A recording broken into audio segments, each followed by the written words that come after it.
அன்பு நேயர்களே, உலக பரப்பில் இப்பொழுது இஸ்ரேல், அமெரிக்கா மற்றும் மேற்குலக நாடுகளில் ஈரான் குறித்தான பல விடயங்கள் பேசப்பட்டு வருகின்றது. ஒன்று, ஈரானில் இருந்து டுவல் சிட்டிசன், இரட்டை குடியுரிமை பெற்றவர்கள் பெருமளவு வெளியேறி வருகின்றார்கள். முதலாவது பிரச்சனை. இரண்டாவது, கனடா, இந்தியா, இந்த ரெண்டு தான் குறிப்பாக தங்களது நாட்டு பிரஜைகளை உடனடியாக ஈரானை விட்டு வெளியேறுமாறு பணித்திருக்கின்ற, இது உத்தியோகபூர்வமாக வந்த விடயங்கள் தான். மற்றும் இது அவசர செய்தி தானே. நாளை அல்லது நாளை அநேகமாக காலை விடுகின்ற, இன்று வியாழன் விடுகின்ற போது அநேகமாக மேற்குலக நாடுகளும் ஈரானில் இருந்து அந்நியவங்களை வெளியேற்று அந்த ஒரு செய்திக்கு வரலாம். மற்றும் இப்பொழுது அமெரிக்கா எச்சரிக்கை, இரண்டு பக்கத்தாலும் எச்சரிக்கை வருகின்றது இல்லையா, அது ஒரு விடயம்.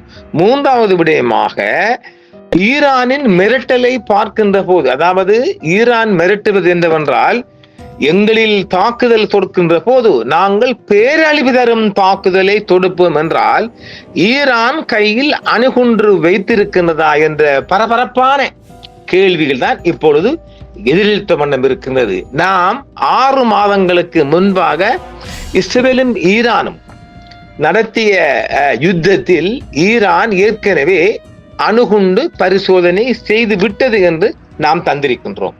அதாவது அந்த காட்டை போட்டு காட்டின பாருங்க, 6 மாதங்களுக்கு முன்பாகவே நான் மாத்திரம் தந்திருக்கிறேன். ஈரான் அணுசக்தி சோதனையை வெற்றிகரமாக முடித்தது. எங்க முடித்தது? அவங்களோட ஒரு ஏரியாவில், அது உள்ளுக்கு இருக்கு, நீங்க பார்த்துக்கொள்ளுங்க, பார்க்கறாக்கள். அவங்களோட ஏரியாவில் எப்பயுமே இந்த எர்த்குயிக் வர ஏரியாவில் அதிகாலை வேளையில மக்கள் சந்தடி இல்லாத பகுதியில் ஈரான் அந்த 13 தினங்குள்ள சந்தடி சாக்குல வெற்றிகரமாக முடிச்சிட்டு, இது மிகவும் ஊர்ஜிதமான தகவலைத்தான் நான் கொண்டு வந்தேன். நம்ம இஷ்டப்படி அதெல்லாம் கொண்டு வர முடியும். இப்பொழுதோ ஒன்று, இந்த 2-3 தினங்களுக்குள் ஈரான் ஒரு டெஸ்ட் ஒன்று செய்ய போகுது. அது சும்மா எடுத்து விட்டாவே, அது ஆல்ரெடி செஞ்சு வச்சிருக்கு, உரிய நேரத்தில் எடுக்கத்தான் போகுது. அது அப்ப 3வது வந்துச்சா. 4வது, அமெரிக்கா எப்படியும் ஒரு போர் தொடுக்கத்தான் போறாரு, அதுல மாற்றுக்கிறது இடமில்லை. அது அந்த விடயம். அதாவது இப்பொழுது ஈரான் IRG உலகம் சொல்லி இருக்குது, அமெரிக்கா தாக்கத்தான் போறோம், அதுக்குரிய லைன் எடுக்கிறான். அந்த வகையில ஈரான் எந்த ஒரு தாக்குதலுக்கும் பேரழிவு தரும் மற்றும் எதிரொலிக்கும் முறையில் பதிலடி கொடுக்கும் என்றும் யாரும் அதை அச்சுறுத்த அனுமதிக்க மாட்டார்கள் என்றும் ஈரானிய பாதுகாப்பு அமைச்சர் அஜீஸ் நசிர்சாதே என்று தெரிவித்திருக்கின்றார். அமெரிக்க ஜனாதிபதி டொனால்ட் ட்ரம்ப் ஈரானிய மக்களை அச்சுறுத்துவதற்கு எதிராக அவர் இந்த ரிட்டர்ன் எச்சரிக்கை கொடுத்திருக்கிறார். இதுதான் இன்றைய பரபரப்பான செய்தியாக பார்க்கப்படுகின்றது.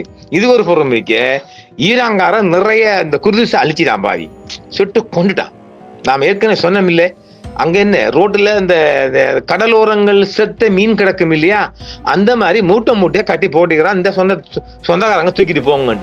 மிகப்பெரிய மனித அங்கெல்லாம் என்ன சொல்றது, உரிமை மீறல். இதை யாரு கேட்கிறப்ப இது ஆட்சி, அதாவது JVP காலத்தில் இப்படித்தான் நான் 2 விதமா பார்க்கலாம்.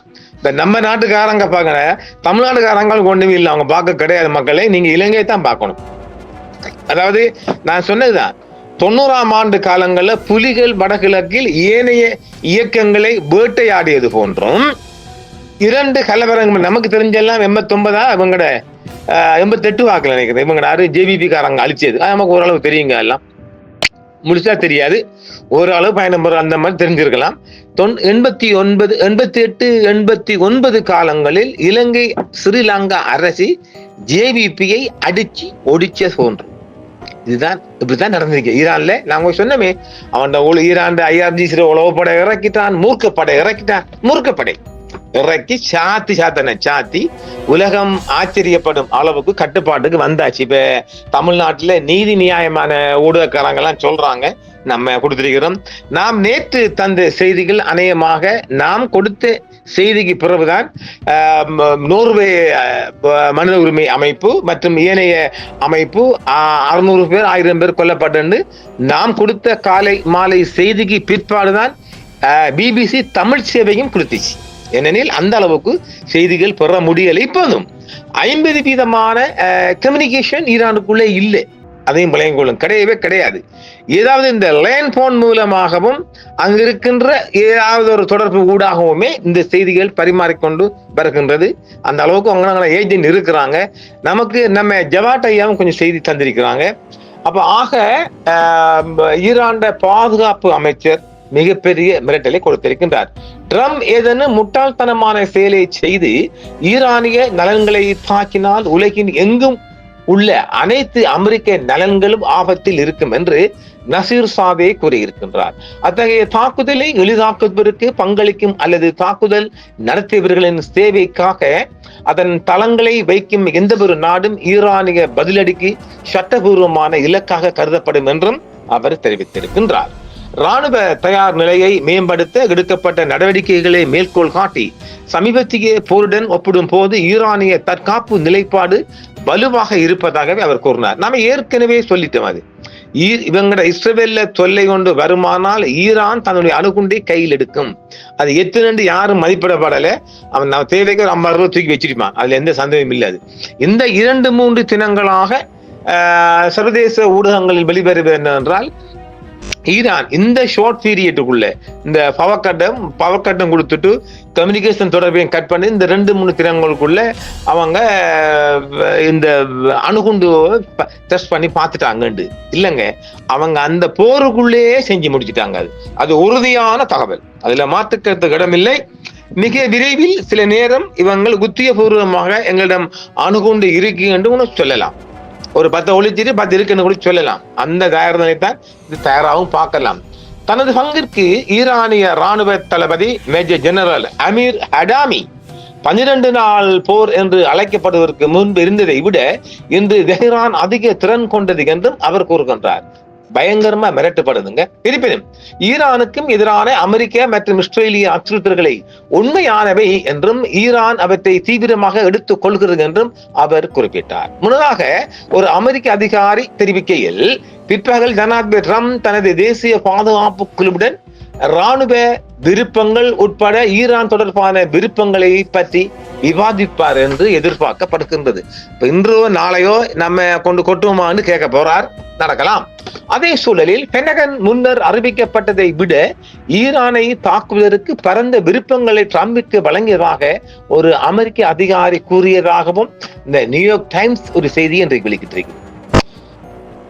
ஈரானிய தேசிய பாதுகாப்பு கவுன்சில் செயலாளர் அலி லாரிஜானி ஜனாதிபதி டொனால்டு ட்ரம்பிற்கு பதிலளிக்கும் விதமாக ஈரானிய மக்களை கொன்ற முக்கியமான கொலையாளிகளின் பெயர்களை நாங்கள் அறிவிக்கின்றோம். முதலில் ட்ரம்ப், இரண்டாவது இஸ்ரேலிய பிரதமர் பெஞ்சமின் நெதன்யாகு என்றார். ஈரானியர்கள் தொடர்ந்து போராட்டம் நடத்தவும் தங்கள் நிறுவனங்களை கட்டுப்படுத்தவும் ட்ரம்ப் முன்னதாக அழைப்பு விடுத்திருந்தார். கொலையாளிகள் மற்றும் ஆக்கிரமிப்பாளர்கள் என்று அவர் விவரித்துள்ள பெயர்களை நினைவில் வைத்துக் கொள்ளுமாறும் அவர் வலியுறுத்தினார். அவர்கள் அதிக விலை கொடுக்க நேரிடும் என்றும் அடுத்த மிரட்டல். போராட்டக்காரர்களை அர்த்தமற்ற முறையில் கொல்வது நிறுத்தப்படும் வரை ஈரானிய அதிகாரிகளான அனைத்து சந்திப்புகளையும் ரத்து செய்வதாக ட்ரம்ப் கூறுகின்றார். உதவி வந்து கொண்டிருக்கின்றது என்றும் ஈரானை மீண்டும் சிறந்த நாடாக மாற்ற வேண்டும் என்றும் ட்ரம்ப் அழைக்கின்றார். எங்கிருந்து உதவி வருது? ஒன்று வேலையில வருகுதா? என்ன இது என்ன காத்தா மழையா வர்றதுக்கு? அதை சும்மா மிரட்டி பார்க்கிறார்.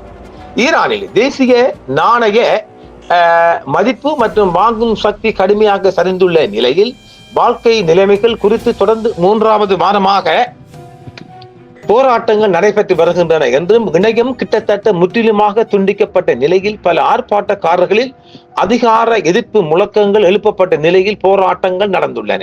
இதற்கு பதிலளிக்கும் விதமாக குடியரசுக்கு தங்கள் ஆதரவை காட்டவும் வன்முறை கலகக்காரர்கள் மற்றும் வெளிநாட்டு தலையீட்டிற்கு எதிராக குரல் எழுப்பவும் தெஹ்ரான் உட்பட பல முக்கிய நகரங்களில் மில்லியன் கணக்கான அரசாங்க ஆதரவு ஆர்ப்பாட்டங்கள் அணிவகுத்து வருகின்றாங்க. இது சரிதானே? இது அங்க செய்தி. இப்பொழுது உலக பரப்பில் வருகின்ற செய்திகளை பார்த்துருவோமா? நாடு தழுவிய ஆர்ப்பாட்டங்கள், பிராந்தியத்தில் பதற்றங்கள், தன்னிச்சையான தடுப்பு காவலின் அதிக ஆபத்து மற்றும் உள்ளூர் சட்டங்களின் கணிக்க முடியாத அமலாக்கம் காரணமாக ஈரானுக்கு அனைத்து பயணங்களையும் தவிர்க்கவும் ஈரானிய அதிகாரிகள் வெளிநாட்டு மற்றும் இரட்டை குடியுரிமை பெற்றவர்கள் உட்பட தனிநபர்கள் கைது செய்து அல்லது தடுத்து வைத்துள்ளனர். அவர்களின் அரசாங்கங்கள் மீது அரசியல் அல்லது ராஜதந்திர செல்வாக்கை செலுத்துவதற்காக இருக்கலாம்னு சொல்றாங்க. அதெல்லாம் கிடையாது. இப்ப துருக்கி ஊடாகவும் மிக அதிகமான மக்கள் வெளியேறிய வண்ணம் இருக்கின்றார்கள். நீங்கள் பாதுகாப்பாக ஈரானில் இருந்து வெளியேற முடிந்தால் நீங்கள் இப்போதே வெளியேற வேண்டும் என்றும் பல விமான சேவைகள் இப்பொழுது நிறுத்தப்பட்டுள்ளது என்றும் ஆர்மேனியா மற்றும் துருக்கியுடனான நில எல்லைகள் திறந்திருக்கும். மேலும் கனடிய பாஸ்போர்ட் வைத்திருப்பவர்களுக்கு இரு நாடுகளுக்குள் நுழைய விசா தேவையில்லை. தெரியுதானே? இப்ப கனடிய அறிவித்தல் ஒன்று வந்திருக்குது. நீங்க ஆர்மேனியா அல்லது துருக்கி ஊடாக லேண்ட் ரூட் தான் போகணும், மேலால போக முடியாது. ஆக மிக ஒரு இறுக்கமான கட்டமாகத்தான் நான் பார்க்கலாம். ஈரான் முழுவதும் பெரிய அளவிலான அரசியல் ஆர்ப்பாட்டங்கள், கூட்டங்கள் மற்றும் வன்முறை போராட்டங்கள் எதிர்பாராத விதமாக நடைபெறுகின்றன. பாதுகாப்பு படைகள் ஆர்ப்பாட்டக்காரர்களை கடுமையாக அடக்கலாம். இதனால் ஏராளமான கைதிகள், காயங்கள் மற்றும் உயிரிழப்புகள் ஏற்படலாம். சில சந்தர்ப்பங்களில் கைது செய்யப்பட்ட நபர்கள் ஆர்ப்பாட்டங்களில் பங்கேற்றதால் எழுந்த குற்றச்சாட்டுகளுக்கு மரண தண்டனையும் விதிக்கப்படலாம். எனவே அது ஒரு வார்னிங் கொடுக்குறாங்க அந்தந்த நாட்டு பிரஜைக்கு. இந்தியா உடனடியாக இந்திய எம்பசி ஊடாக உடனடியாக நீங்க கிளம்புற வேலையை பாருங்க, மூட்டை முடிச்சு எழும்புங்க, அதுவே போதும். ஆக ஈரானுக்குள் ஒரு இன்னும் அதாவது உள்நாட்டு கலவரம் டேஞ்சர் சோன் முடிந்தாலும் ஈரான் மீது இஸ்ரேலும் அண்ணன் தம்பி இருவரும் சேர்ந்து ஒரு தாக்குதல் தொடர்பதற்கான மிக அதிகமான வாய்ப்பு இருப்பதாகவே ஈரான் நம்புகின்றது. அந்த வகையில் எந்த நிமிடமும் ஈரான் தனது ஏர்பேஸ் ஊடாக ஒரு தாக்குதலை தொடுப்பதற்கான மிக அதிகமான வாய்ப்பு இருப்பதாக பார்க்கின்றோம். இந்த வாய்ப்பு எந்த அளவுக்கு சாத்தியம் என்பதை நான் மற்றொரு ஆய்வில் சந்திப்போம். நன்றி, மீண்டும் சந்திப்போம். என்றும் உங்களுடன் சன்ரைஸ் இந்தியா டிவி சப்ஸ்கிரைப் பண்ணுங்கள், பெல் பட்டனையும் கிளிக் செய்யுங்கள். உங்கள் ஆதரவே எங்கள் சேவை. ஆதரவு தாருங்கள், அரவணைப்போம். மறக்காம சர்ப்ரைஸ் பண்ணுங்க. தேங்க்யூ.